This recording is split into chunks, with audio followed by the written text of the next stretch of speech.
तेजस्वी यादव का नीतीश सरकार पर अटैक, कहा कि बिहार में कानून व्यवस्था चौपट है, अपराधियों की है बहार, एएसआई रैंक के अधिकारी की हो रही है हत्या। तेजस्वी यादव ने कहा कि इन 20 साल में पुलिसकर्मियों पर सबसे ज्यादा हमले हुए।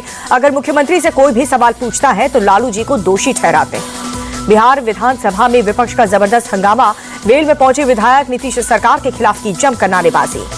पटना में विधानसभा के बाहर आरजेडी विधायकों का प्रदर्शन, राबड़ी देवी भी शामिल, कानून व्यवस्था को लेकर के नीतीश सरकार को घेरा। बिहार की पूर्व मुख्यमंत्री राबड़ी देवी ने नीतीश सरकार पर साधा निशाना, कहा होली के दौरान 2 दिन में 22 हत्याएं हुई हैं, सब सरकार के लोग, इंस्पेक्टर कांस्टेबल की हत्या हो रही है तो आम लोगों का क्या होगा। नीतीश कुमार के बेटे निशांत कुमार की राजनीति में आने पे अटकलें पर बोले जितिन राम मांझी, वो योग्य और सक्षम है, अगर वो आना चाहते हैं तो आए, हम स्वागत करेंगे। औरंगजेब की कब्र के मुद्दे पर मायूती में दरार, एनसीपी अजित गुट कब्र को बचाने के पक्ष में वीएचपी और बजरंग दल को लगाई लताड़। एनसीपी अजित गुट के विधायक अमोल मिटकरी बोले, शिवाजी महाराज का जिससे संघर्ष हुआ, जिसको यहाँ पर दफनाया गया, ये कब्र उसका सबूत है, ये हमारे शौर्य का प्रतीक है। औरंगजेब कब्र विवाद को लेकर के एनसीपी शरद गुट के विधायक रोहित पवार बोले कि कब्र हटा करके बीजेपी इतिहास बदल देगी, 200 साल बाद ये लोग पूरा इतिहास बदल देंगे।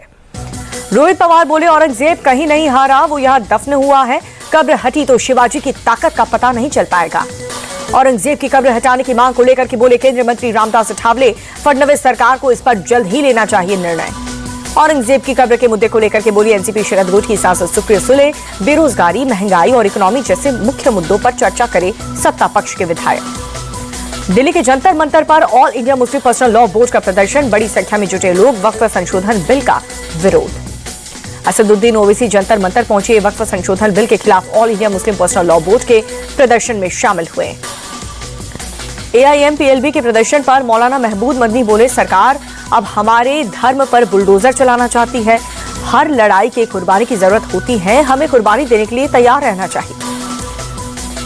एआईएमपीएलबी के प्रदर्शन को लेकर के कांग्रेस नेता सलमान खुर्शीद का बयान, बोले कि सरकार को समझाने के लिए प्रदर्शन हो रहे हैं, जेपीसी ने बात की लेकिन लोगों ने समझा नहीं, सरकार हमारी जज्बात समझे। वक्फ संशोधन विधेयक पर कांग्रेस सांसद गौरव गोगोई बोले कि जब जेपीसी काम कर रही थी तब भी हमने कई बार अपना विरोध जताया, ये सरकार देश की समस्याओं को हल नहीं करना चाहती।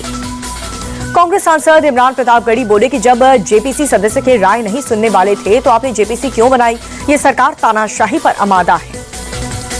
सहारनपुर दौरे पर सीएम योगी आदित्यनाथ, विकास कार्यों को लेकर के अधिकारियों के साथ समीक्षा बैठक की। भारत दौरे पर न्यूजीलैंड के प्रधानमंत्री क्रिस्टोफर लक्सन, दिल्ली के हैदराबाद हाउस में पीएम मोदी के साथ द्विपक्षीय बैठक की, कई अहम मुद्दों को लेकर के चर्चा हुई। भारत और न्यूजीलैंड के बीच कई अहम समझौते पर हस्ताक्षर हुए। संयुक्त प्रेस वार्ता में पीएम मोदी बोले, समझौते में दोनों देशों के बीच आपसी सहयोग बढ़ेगा। पीएम मोदी बोले, दोनों देशों के बीच रक्षा और सुरक्षा साझेदारी को मजबूती करेंगे, हिंद महासागर में समुद्री सुरक्षा के लिए साथ मिलकर के काम करेंगे। पीएम मोदी ने न्यूजीलैंड के पीएम के साथ प्रतिनिधिमंडल स्तर की वार्ता की।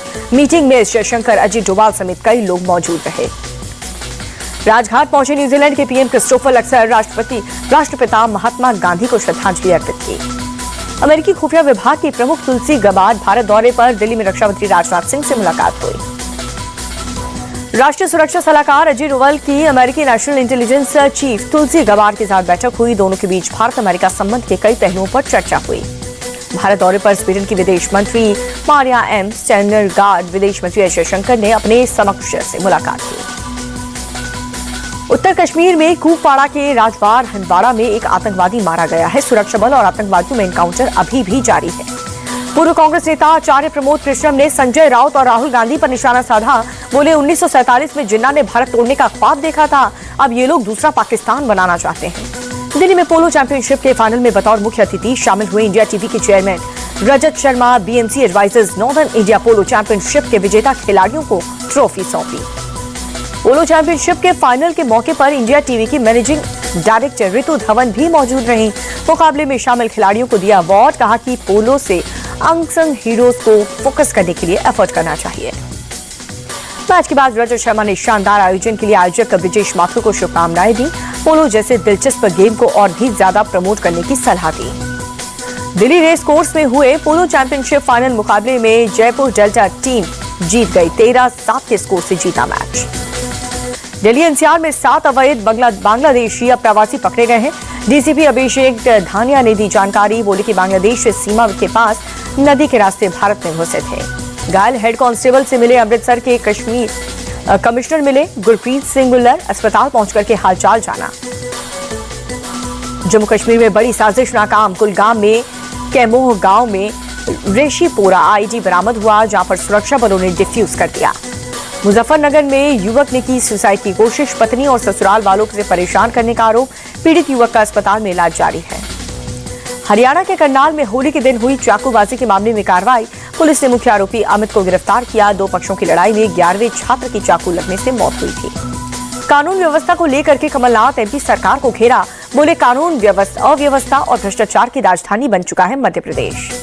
यूपी के कुशीनगर में पुलिस और पशु तस्कर के बीच मुठभेड़ हुई, एनकाउंटर में एक बदमाश घायल और घायल बदमाश नूर बसर पर 25,000 रुपए का इनाम था घोषित। पुलिस ने एक तमंचा, जिंदा कारतूस और मोटरसाइकिल भी बरामद की।